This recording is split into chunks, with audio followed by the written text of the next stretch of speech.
तो मैंने तो कोई गलत काम नहीं किया, मैंने तो वो काम किया है जो कि मुझे करने में कोई रुकावट नहीं थी, ना कानूनी और ना अखलाकी।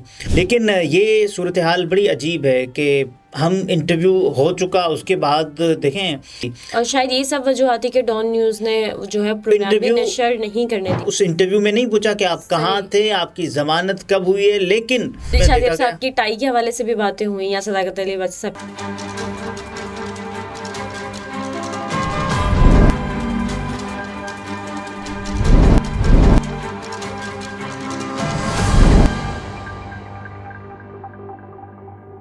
अस्सलाम वालेकुम, मैं हूं निमरा सुहेल, आप देख रहे हैं अलग न्यूज़। अब्दुल सत्तार हमारे साथ हैं। मतीउल्लाह जान और आदिल शाहजेब एक बार फिर आमने सामने आ गए हैं और प्रोग्राम में 5 दिन के बाद तब्दीली क्यों करना पड़ी ये भी मतीउल्लाह जान साहब ने बता दिया है। लेकिन उससे पहले कमेंट शामिल कर लें, बाद में इस पर बात करते हैं। ये आसिफ रफीक साहब हैं, वो लिखते हैं totally disagree with you, Shakib Al Hasan was right, Angelo Mathew is not a true sportsman, it is a game, leave it at that. Angelo Mathews. देखें, सब ये तो नहीं कह रहे ना कि कानूनी कोई इसमें गलती है, कानूनी तो कोई गलती नहीं है, इसमें कोई इबाहम नहीं है कि जो भी 2 मिनट के दौरानिए के दौरान अगर बॉल नहीं फेस करता तो ये तो इसमें कानून में कोई कदगन नहीं है कि उसको आउट न करार दिया जाए, इसीलिए तो आउट करार दिया गया ना। लेकिन इससे ये है ना कि स्पिरिट्स ऑफ द गेम वो कंप्रोमाइज़ होते हैं, तो ये हुआ। और उसके बाद फिर देखें उस क्रिकेट का करना ये हुआ कि उसी एंजलो मैथ्यूज़ ने उन्हीं 2 खिलाड़ियों को आउट किया जिन्होंने उनके ख़िलाफ़ अपील की थी। तो क्रिकेट ने अपने तौर पर अपने ख़िलाफ़ और अपनी स्पिरिट को मुतासर करने वाले 2 खिलाड़ियों से खुद ही बदला लिया। सही। ये हारिस अरशद साहब हैं, वो लिखते हैं तो आई रिस्पेक्ट इंजीनियर साहब but this raises big question mark on his political. देखें, अली मिर्ज़ा साहब ने जो बात कही कि इमरान नियाज़ साहब जो उनको हुब्बुल वतनी का जो कुत्ता था वो काट रहा था, और अब देखें वो क्या कर रहे हैं। तलत हुसैन साहब तो कभी कंप्रोमाइज़ ही नहीं होते। ये वही तलत हुसैन साहब हैं जिन्होंने जब इमरान नियाज़ खान साहब अभी जो बाजियाब नहीं हुए थे, और बाजियाबी को 1 दिन हुआ था या बाजियाब नहीं हुए थे, तो तलत हुसैन साहब क्या कह रहे थे कि जो इमरान नियाज़ साहब हैं वो अपने किसी जानने वाले के साथ चले गए थे, हाथ मिला के मुसाफा करके, और फिर उसके बाद ये आप देखें ना कि कितनी हम सहाफ़ती बददयानती कर रहे होते हैं कि जिसको हम ये समझते हैं कि यार इसकी राय मेरी राय से मुताबिकत नहीं रखती और ये जो कर रहा है ना, तो इसलिए फिर उसके ख़िलाफ़ कोई ऐसी ख़बर भी चला देते हैं जो कि कंफर्म न्यूज़ भी ना हो। ये हम सहाफ़ती बददयानती अक्सर जो तलत हुसैन साहब करते आए हैं और अभी भी कर रहे हैं। सही। ये है अमरीन साहिबा, वो लिखती हैं कि रिश्वत देने वाले को तो पकड़ो भाई, एंटी करप्शन वालों को। एंटी करप्शन वालों को ये वो कह रही हैं कि पकड़ें। देखें, पकड़ना चाहिए। और अब पहले तो आप ये जिसने भी इल्ज़ाम लगाया है ज़हीर साहब ने फवाद चौधरी साहब पर कि उनको रिश्वत दी और उस रिश्वत के बदले में उनसे ये कहा गया कि साहब आपको 2 नौकरियां दी जाएंगी, गज़ेटेड नौकरियां, और आपके बच्चों के लिए अच्छा हो जाएगा। तो फवाद चौधरी साहब ने फिर वो ले लिए पैसे। अब वो फवाद चौधरी साहब वापस नहीं कर रहे और ज़हीर साहब ने ये इल्ज़ाम लगाया। अब देखना यह है कि इसमें कितनी सदाकत है इस इल्ज़ाम में। लेकिन अगर जो शख्स खुद तस्लीम कर रहा है कि भाई मैंने ये दिए पैसे, तो पहले तो उस शख्स के जो आमदन है वो चेक की जाए कि आया कि वो इतने पैसे बना सकता है कि उसके पास जितने वसाइल हैं कि जितने पैसों का वो दावा कर रहा है। दूसरा, और उसके अलावा ये देखने की चीज़ है कि क्या वाकई उसने फवाद चौधरी साहब को पैसे दिए और इसके कोई सबूत भी उनके पास मौजूद हैं। तीसरा कि फिर इस पर जो तहकीक होनी चाहिए। अगर फवाद चौधरी साहब देखें, एक शख्स जो कि ख़ुद तो मान रहा है ना कि मैंने फवाद चौधरी साहब को इतने पैसे दिए, और वो पैसे किस ज़ुमरे में दिए? रिश्वत होती है ना, रिश्वत तो देना भी गलत है। अर्राशी वल मुर्तशी फिन्नार, ये तो हम इस्लाम के ज़रिए भी जान चुके हैं ना कि रिश्वत देने वाला, रिश्वत लेने वाला और देने वाला दोनों जहन्नुमी हैं। तो फिर ये कैसे हो सकता है कि जो रिश्वत का दावा कर रहा है कि मैंने दी है उसको आप पकड़े ही ना, आप पहले उसको पकड़ें या तो फिर तहकीकात करें और उसके बाद फिर अगर फवाद चौधरी साहब भी अगर उनके खिलाफ कोई सबूत आते हैं तो उनको कानून के कटहरे में खड़ा होना चाहिए। बिल्कुल, ये इस मामले पर पूरी तहकीकात होनी चाहिए। बहरहाल मतीउल्लाह जान साहब और आदिल शाहजेब पर आते हैं। ये एक मरतबा फिर आमने सामने आ गए। इससे एक पहले बार अभी इस्लामाबाद recently, हाँ, लिटरेचर फेस्टिवल में आमने सामने आए। इस्लामाबाद लिटरेचर फेस्टिवल में जब आसमा शिराजी साहिबा ने माइक दिया मतीउल्लाह जान साहब को, तो उन्होंने कहा कि देखें ये तमाम तर सूरत हाल है। और फिर उन्होंने कहा कि देखें जो बुज़ुर्ग हैं उनकी बारी है, अब बुज़ुर्गों से सवाल सुनते हैं। तो उन्होंने कहा कि बुज़ुर्ग ही बुज़ुर्गों का ख्याल रखते हैं। तो फिर मतीउल्लाह जान साहब ने आदिल शाहजेब साहब से सवाल किया और उस सवाल के जवाब में आदिल शाहजेब ने कहा कि देखें मैंने किया ये कि किसी भी अंडर ड्यूरेस का मैंने इंटरव्यू नहीं किया। मैंने उस शख्स का इंटरव्यू किया जो कि 3 तारीख को जिसकी ज़मानत होती है, 4 तारीख को वही शख्स आता है इंटरव्यू देने। तो मैंने तो कोई गलत काम नहीं किया, मैंने तो वो काम किया है जो कि मुझे करने में कोई रुकावट नहीं थी, ना कानूनी और ना अखलाकी। तो वो शख्स उसके बाद जो मतीउल्लाह जान साहब ने ये कहा था आदिल शाहजेब साहब को कि अगर इस तरह के काम करना पड़े तो या तो बंदे को इदारा छोड़ देना चाहिए या सहाफ़त छोड़ देनी चाहिए। अच्छा, उन्हीं दिनों में जो डॉन न्यूज़ वाले ये कह रहे थे जब ये इंटरव्यू नशर हो गया कि जितनी गालियां देनी हैं दे दें, हमने कोशिश की और हम नाकाम हुए। और आरिफा नूर साहिबा ने कहा कि सहाफ़त का जनाजा है ज़रा धूम से निकले, ये सब ने कहा ना।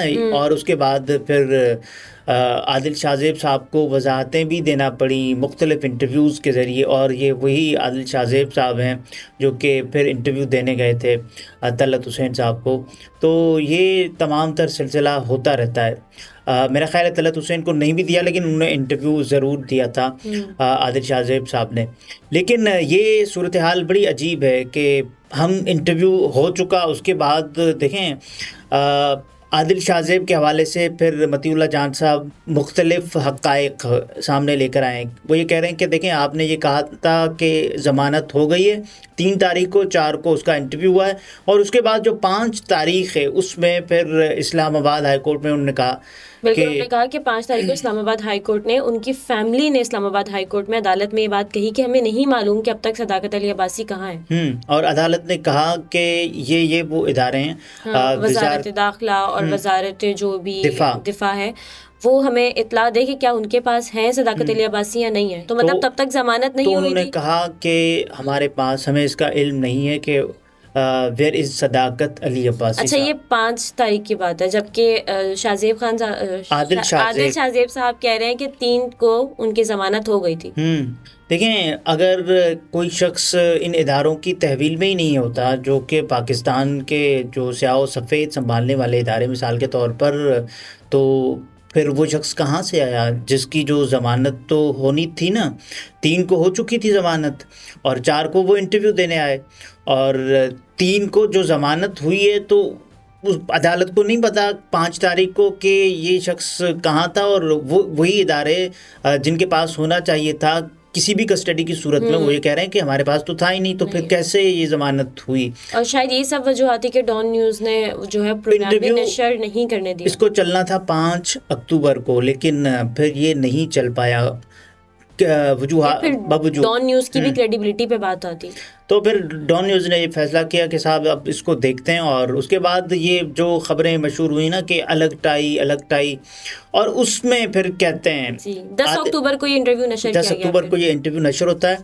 और आदिल शाहजेब साहब फिर अपनी जो जिस टाई की वजह से मशहूर हुए, लाल टाई, उसकी वजह से उन्होंने ये कहा ना कि साहब देखें, अब तो उन्होंने सवाल उस इंटरव्यू में नहीं पूछा कि आप कहाँ थे, आपकी ज़मानत कब हुई है, लेकिन आदिल शाहजेब साहब ने इंटरव्यू से पहले एक जो अपना लिंक दिया, 10 अक्टूबर को वो लिंक दिया गया, और उसमें उन्होंने कहा कि देखें जिसकी ज़मानत 3 अक्टूबर को मंजूर हुई और उसके बाद उन्होंने 4 अक्टूबर को हमारे सवालात के जवाबात दिए, हमारे साथ मौजूद हैं सदाकत अली अब्बासी साहब, ये कहा उन्होंने।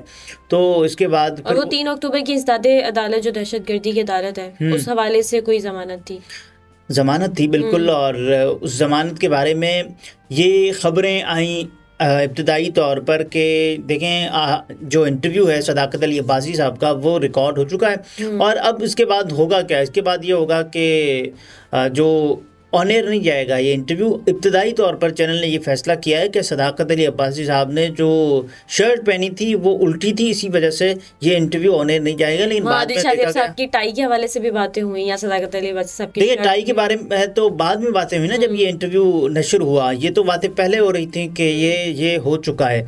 तो सदाकत अब्बासी साहब अब देखें वो उन्होंने एक और इंटरव्यू दिया सलीम खान साफ़ी साहब को, और इससे पहले जिस को इंटरव्यू दिया आदिल शाहज़ेब को। आदिल शाहज़ेब को बहुत सारे जो एंकर्स हैं उन्होंने चैलेंज कर रखा है कि भाई आप आएँ हमारे शो में और हमारे सवालात के जवाबात दें। मतीउल्लाह जान साहब ने भी कहा कि आदिल शाहज़ेब साहब हमारे सामने आके बैठे, ज़ाती इख्तिलाफ तो कोई नहीं है लेकिन आकर सवाल करें, मैं सवाल उनसे कुछ करना चाहता हूँ, क्लियर करें मामला। उन्होंने ये कहा कि देखें या तो आप मेरे शो में हैं या फिर मैं आपके शो में आ जाता हूँ, तो दोनों एक दूसरे के सवालात के जवाबात देते हैं। अगर आप कंफर्टेबल हैं तो आ जाएं और नहीं तो फिर मैं आ जाता हूं अगर आप कंफर्टेबल हैं।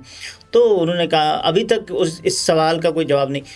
हालांकि जब आदिल शाहज़ेब साहब से मतीउल्लाह जान साहब ने सवाल किया था ILF इस्लामाबाद लिटरेचर फेस्टिवल के मौके पर, तो आदिल शाहज़ेब का जो फेसबुक पेज था उसमें उन्होंने लिखा कि आदिल शाहज़ेब ने मतीउल्लाह जान को लाजवाब कर दिया।